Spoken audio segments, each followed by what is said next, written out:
18 amendment के बाद बहुत ज़्यादा एक्सपेक्टेशंस थी कि ये डिलीवर करेगी, प्रोविंसेस ज़्यादा स्ट्रेंथन हो जाएंगे, तो हेल्थ के ऊपर काम होगा, एजुकेशन के ऊपर काम होगा, मगर हमें सारा डिजास्टर ही नज़र आया। और अनफॉर्चुनेटली टिल डेट अभी तक कोई ऐसा प्लान नहीं है। जो ऑनगोइंग प्रोजेक्ट्स हैं भी सब करप्शन की नज़र हो गए। और स्पेशली सर सिंध की बात करें तो सिंध में क्या प्रॉब्लम्स हैं उसको थोड़ा हाईलाइट कीजिए प्लीज।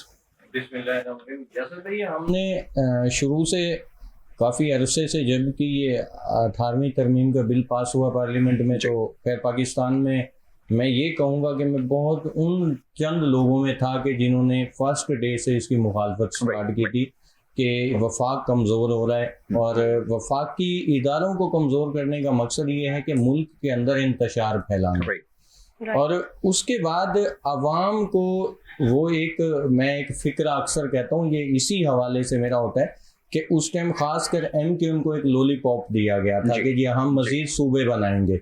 इसी तरह हज़ारा डिवीज़न को भी कहा गया था कि जी हम वहाँ भी आपको अलग सूबा देंगे। और जनूबी पंजाब में भी ये बात हुई थी कि हम जनूबी पंजाब को भी अलग एक सूबा देंगे, मुल्तान और भावलपुर और ये जो है। लेकिन ये पीपल्स पार्टी के दौर में 2010 में ये जब बिल पास हुआ, तो उसके बाद इसमें एक और अवाम के लिए भी एक लॉलीपॉप था कि जी हम आपको free health program, free education और दीगर जितने भी मामलात हैं वो देखेंगे।